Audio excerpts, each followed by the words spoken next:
Shalom, shalom, chers bien-aimés dans le Seigneur. Bienvenue sur votre émission Méditation.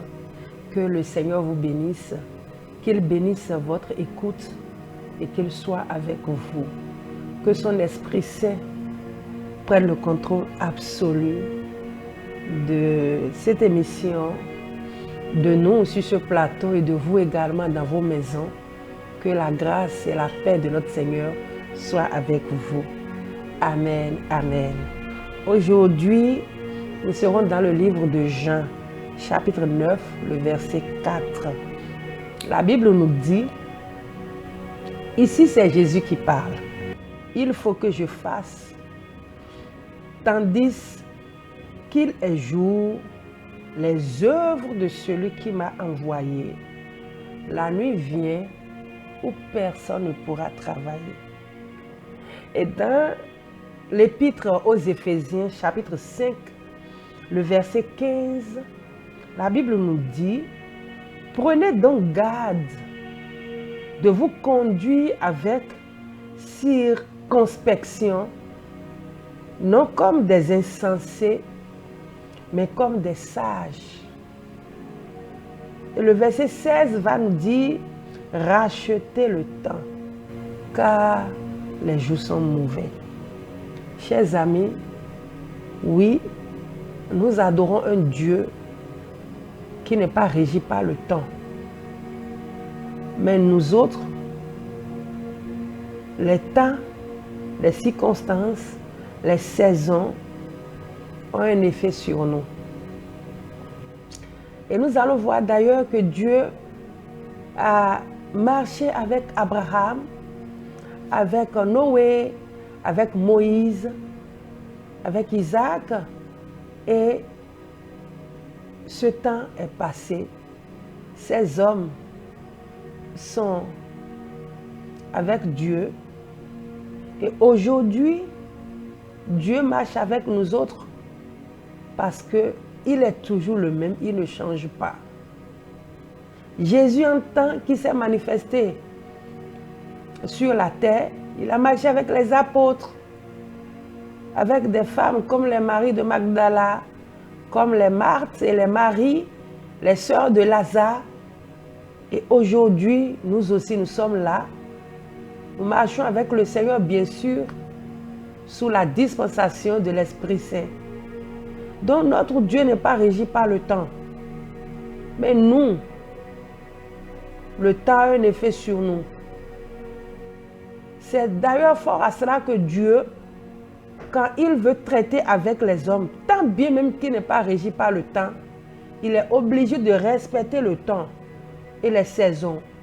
Et pour marcher avec les hommes, parce qu'il est obligé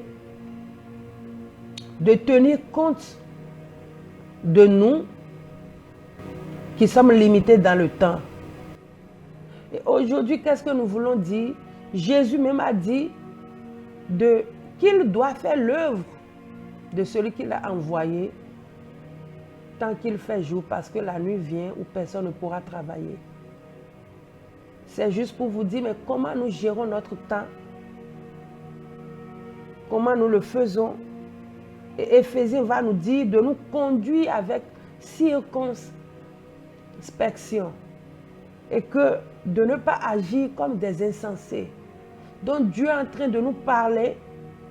La Bible est en train de réveiller notre conscience sur un fait, c'est-à-dire nous devons savoir utiliser notre temps avec efficacité. Et aujourd'hui, nous sommes toujours en train de parler de la foi, mais nous devons nous rendre compte que dans ce lot, dans notre marche avec le Seigneur, nous devons marcher et chercher à être efficaces. Parce que Jésus ici également, malgré qu'il est Dieu et qu'il est le Tout-Puissant, il a dit, je dois vite faire, car il est jour, car l'heure va venir et la nuit va tomber et il ne pourra pas. Malgré qu'il n'est pas régi par le temps. Mais quelle leçon qu'il est en train de nous donner à nous les humains. Notons la sagesse qui découle de ce verset. Et il a dit, je dois vite faire parce que la nuit va venir. Mais est-ce que nous agissons avec efficacité? Est-ce que nous gérons bien notre temps avec efficacité? C'est sur ça que nous voulons tirer de l'attention de nos chers téléspectateurs, les fidèles amis de cette émission méditation d'aujourd'hui. Nous devons agir avec efficacité. Jésus même ici, il a dit, je dois vite faire. Et ici, nous voyons le temps comme une ressource que nous devons utiliser pour atteindre nos objectifs et agir avec efficacité. Et Éphésiens est venu nous confirmer cela pour dire, prenez garde de ne pas nous conduire en insensé et que de racheter le temps car les jours sont mauvais. Donc nous devons demander à Dieu. Et comme nous l'avons dit plus haut dans cette série de méditation, il nous faut côtoyer avec la parole de Dieu et demander à la sagesse de Dieu d'être avec nous. Et c'est cela qui nous permettra d'atteindre nos objectifs et de produire les résultats désirés. Et oui, nous avons foi en Dieu. Nous prions pour la sagesse. Nous savons que nous devons avoir l'espérance. Mais ce n'est pas pour cela que nous allons aller nous coucher et dire ce que nous devons faire, nous n'allons pas faire. Jésus même a dit, prenez garde. Donc, c'est des éléments souvent qui nous font défaut et nous mettons tout sur le coup de la grâce ou de la foi ou de notre adoration.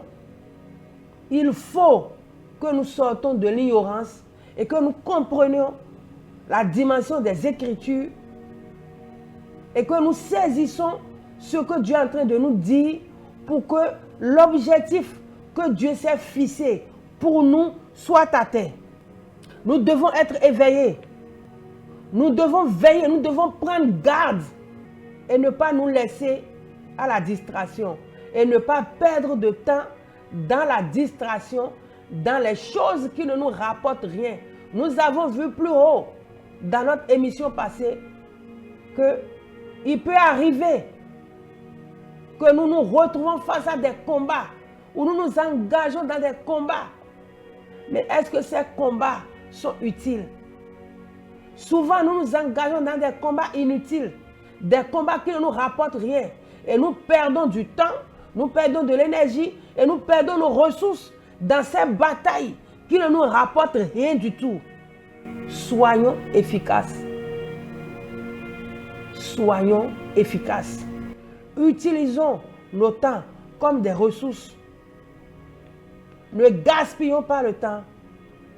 Parce qu'on nous a dit ici, rachetez le temps, car les jours sont mauvais. Chers téléspectateurs, nous devons savoir que notre marche avec le Christ, c'est un tout. Dieu nous équipe et il est en train de nous équiper pour que nous soyons éveillés et que nous sortons de l'ignorance. Parce que la Bible a dit, mes enfants vont à la perdition parce qu'il leur manque quoi? La connaissance. Et le manque de connaissance peut nous amener à dédaigner les choses, à dédaigner les Écritures, à ne pas tenir compte de la réalité que nous vivons et à tout mettre sur la chrétienté, puisque je suis chrétien, parce que la grâce est là. Non. Chers téléspectateurs, levons-nous et sortons de l'ignorance. Levons-nous et sortons de l'ignorance. Et sachez que nous devons nous investir. Si Dieu nous fait la grâce et qu'il reste les choses dans notre vie, nous devons nous lever et gérer ces ressources avec efficacité. Sachez que nous devons, par la grâce de Dieu, utiliser le temps comme des ressources et l'investir, c'est-à-dire mieux l'utiliser, ne pas les gaspiller, et que nous devons récupérer par l'aide de notre Seigneur tout ce que nous avons perdu avec efficacité. Que le Seigneur nous garde, qu'il ouvre notre entendement qu'il nous amène à saisir les réalités qui concernent notre environnement, les réalités, les vérités qui concernent nos vies, les comportements que nous devons adopter, les stratégies et les plans d'action dont nous avons besoin, que le Seigneur vous les accorde, qu'il vous aide aussi à prendre de bonnes décisions pour ne pas hypothéquer votre avenir. C'est le but de notre méditation de ce jour. Que le Dieu de gloire vous visite, qu'il vous garde et qu'il vous rend efficace. Qu'il vous donne la sagesse nécessaire pour que ce pourquoi il vous a envoyé sur cette terre soit accompli. Et qu'aucun voleur de destinée n'ait le dessus sur vous. Nous allons prier. Père, nous bénissons ton nom pour ce jour, pour ces quelques versets, que tu nous donnes la capacité, que tu nous donnes la grâce de les partager avec nos bien-aimés. Seigneur, nous te prions de visiter chacun de tes enfants au nom puissant de Jésus. Nous te les recommandons, Papa. Tu as dit dans ta parole que celui qui manque de la sagesse et de l'intelligence demande et que c'est toi qui l'accordes. C'est pour cela que nous demandons aujourd'hui sur la vie de tes enfants la sagesse et l'intelligence nécessaires pour gérer et pour mettre en application tous les conseils que tu nous donnes. Seigneur, nous te prions, nous te les recommandons. Si toi-même, Dieu de gloire et de l'univers, qui n'est pas régi par le temps, a dit, il faut que je fasse l'œuvre de mon Père, car la nuit vient. C'est un signal fort et c'est une leçon que tu es en train de nous donner. Seigneur, nous te prions d'ouvrir l'entendement de chacun de tes enfants à ce qu'ils saisissent les révélations cachées dans ces quelques versets au nom puissant de Jésus de Nazareth. Éternel des armées, étends ta main de protection sur leur vie. Et comme nous l'avons dit et tu nous l'as promis, que tout ce qu'ils ont perdu, tu puisses leur récupérer, comme tu l'as dit. Je vais vous récupérer les années que vous avez perdues. Je vous remplacerai les années que vous avez perdues. Seigneur, fais toutes choses nouvelles pour la gloire de ton nom. Merci Jésus parce que tu l'as fait. Au nom puissant de Jésus. Amen.